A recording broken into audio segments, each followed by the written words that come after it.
We are now back here on the show to jump into our next segment that we have to talk about regarding the Pittsburgh Steelers and sort of connected to the breaking news that we had in regards to the Atlanta Falcons, trading for Matthew Judon, having that edge pressure in their Week 1 matchup against the Pittsburgh Steelers kind of connects to this next segment I want to talk about, the Steelers and their offensive line. And now that the Falcons' pass rush has gotten better, are the Steelers considering starting two rookies on their offensive line? Is that the best way of approaching it now that the Falcons got better in that regard with a very good pass rusher in Matthew Judon, a Pro Bowl level type of pass rusher? And it just didn't work out with the New England Patriots. Clearly, they wanted to fully reset, and they didn't feel like extending Matthew Judon past, this year that his contract was running out was really worth it for them. And it's kind of hard to disagree with that based on where the Patriots are at now. But now Judon gets a new beginning, and he will be facing maybe one of these two rookies in Week 1 when the Steelers take on the Falcons. And just diving more into this hypothetical possibility with the Steelers, there was really an intention behind drafting two offensive linemen back-to-back in this year's draft. Their first-round pick, Troy Fautanu, a tackle out of Washington, and in the second round, they followed that up with drafting West Virginia center Zach Frazier, again in that second round, with the plan to eventually start them at some point in time. But that destination could probably be closer than we originally thought, just because, like I mentioned, with Troy Fautanu, a tackle out of Washington, that was one of the weaker points for the Steelers last year, and he technically played left tackle in college, but now the Steelers have really been deploying him at right tackle and are moving their last year's first-round pick, Broderick Jones, over back to his original left tackle spot, and that's how they lined up in their first preseason game against the Houston Texans. And in that game, a welcome to the NFL moment for Troy Fautanu, just because he was going up against Danielle Hunter, probably one of the last guys I would want to have my first reps against in the NFL. But he did get sort of blessed by fire, got introduced to the NFL in the most brutal way of doing it, and he is sort of learning a new position, a complete different spot from the left side that he played mostly in college, now being deployed on the right side. There is some getting used to. He did get beat on a sack in that game against Danielle Hunter, but overall, the Steelers have been pretty much playing him at that spot with the first-team offense, and they've been pretty impressed with what they've seen, at least just based on the reports and what Mike Tomlin has said about Troy Fautanu. But unfortunately, going back to that first game, he was diagnosed with an MCL sprain, which will keep him out of action for the next couple of weeks. Nothing too serious, obviously. It does stink for the Steelers and for Fautanu because of the potential that he had potentially starting, according to reports by Jerry Dulac of the Pittsburgh Post-Gazette. He reported that the Steelers felt so confident in Troy Fautanu just after a few weeks and one preseason game that it looked like he was going to start right away for them in their first week matchup against the Atlanta Falcons. And to get to that topic, and it was just funny how it all played out, Jerry Dulac actually mentioned it in his report by saying, after 3 weeks of training camp and just one preseason game, they are ready to hand the starting right tackle job over to their number one draft choice. They planned to start him in Saturday night's game against the Buffalo Bills, but obviously that's not going to happen now with his MCL sprain. But he continued and said, and leave him there for the start of the regular season until he injured his knee. And if that were to still be the case, if Troy Fautanu recovered in time to still start in Week 1 against the Atlanta Falcons, it would be the first time since 2010 that Mike Tomlin would have started outright a rookie on the offensive line. The last time he did it was with the legendary Hall of Fame center for the Pittsburgh Steelers, Maurkice Pouncey, and it's been almost 15 years since that happened, and they clearly feel very highly about Troy Fautanu if they're going to break this little streak that they had for the last 15 years.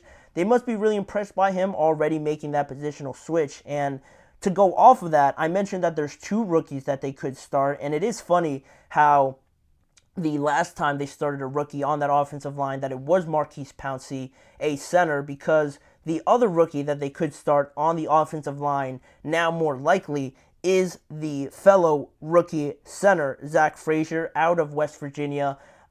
He's also been very impressive in training camp thus far. He got some reps with the second or third team offense, I want to say, in the game against the Texans. And again, he was very impressive in that game as well. But I say more likely now to potentially start because not only did the first team offense, fumble those snaps, Nate Herbig, the center, with the first team offense, he fumbled that exchange with Justin Fields. They were both at fault for that, but it doesn't look good on either one of those guys, Fields or Nate Herbig. But now, in today's training camp practice, Nate Herbig actually left early with some sort of arm or upper body injury. I don't know the exact diagnosis. I don't know that the Steelers have provided those details, probably until tomorrow. But with him now being injured and not coming off of the hottest performance in the first game of preseason, it's starting to look a little bit more promising for Zach Frazier now. And Mike Tomlin already talked about it and his improvement throughout just this short week of training camp, that he's liked what he's seen from Zach Frazier in camp. He also liked what he saw in the first game of preseason, and he said that his workload with the first team was going to improve or increase just this week with the first team.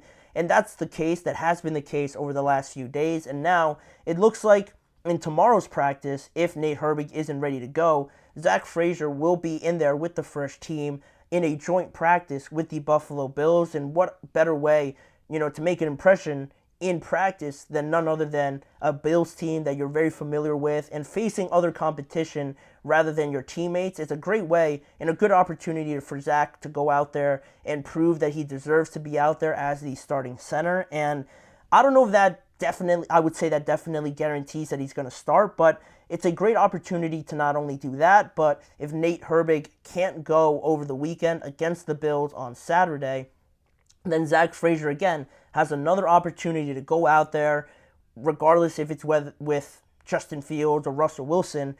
He has an opportunity to go out there with the first team and press again over the weekend, and that way maybe start making this possibility into a reality with not only starting Troy Fautanu, but also having Zach Frazier in there as potentially starting as well. But obviously that all sounds great. By drafting two guys in the first two rounds that are going to be starters right away, that means, that your draft plans, your scouting has been very good if you feel this great about them at this point in time.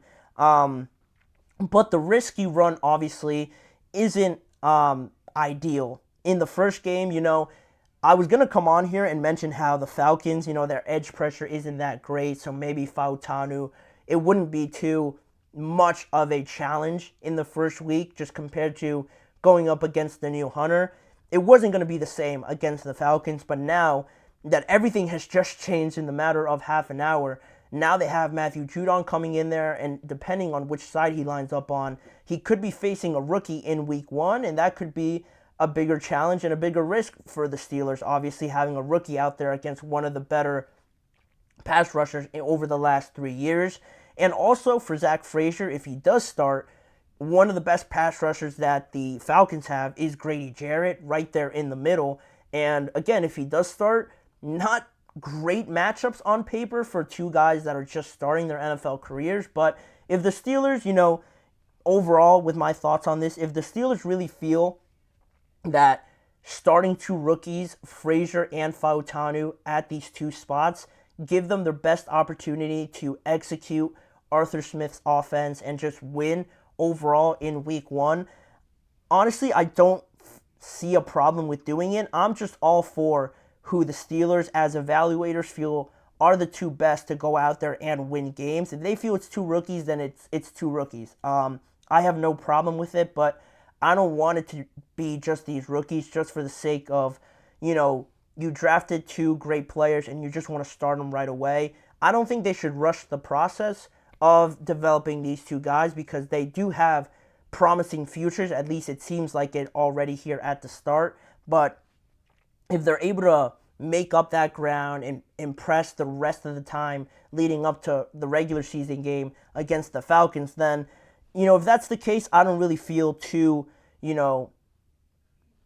bad about it. If they do start, I don't think that's a big liability. Of course, it will be on paper for anybody that might not see the development of these two guys. But I'm going to be watching. I'm going to be seeing if these two guys are really that level of, starter level over the next couple preseason games, over the next training camp practices, and see how good they, become leading up into that week 1 game. And right now, based on just all these developments, Nate Herbert getting hurt today, I was going to say that I could see one of them starting, but really now it seems like both of them could actually have a great chance of starting. We're still going to have to wait and see how Fautanu recovers from that MCL sprain, but it shouldn't be too serious. They only said a couple of weeks, and the first game is not until like 24 days or 25 days from now, so he's going to have a window to potentially be in there and recover fully, so we'll see.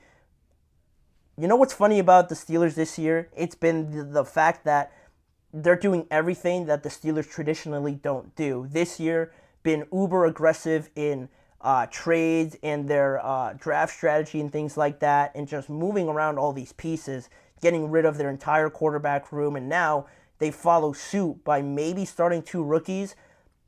It's very un-Steeler-like, but also it fits exactly what they've been doing just this season, and all credit to Omar Khan for sort of starting this revolution. I love it. I love that it's keeping me on my toes, but I don't know. The risk is there. They got Matthew Judon. Who am I to question Mike Tomlin? But I still would be a little nervous watching that game. But I am excited for Fautanu and Zach Frazier. Zach Frazier, a fellow Mountaineer. I would love to see him start. That would be awesome. But we'll see. We'll see what the final decision is on these two guys. But regardless of that, that'll do it for that segment. We're going to go into our next break, and when we return, 2 more topics to talk about, continuing our series on the biggest questions across the NFL, this time stopping in the AFC East, talking about all those teams and what questions they still have to answer in leading up to their Week 1 matchup in the regular season, and also talking about Titans quarterback Will Levis. He talked about the difference in this Titans team, and also what are the expectations that I have for Will Levis heading into his second year in the NFL. That is coming up in just a few seconds. Don't go anywhere.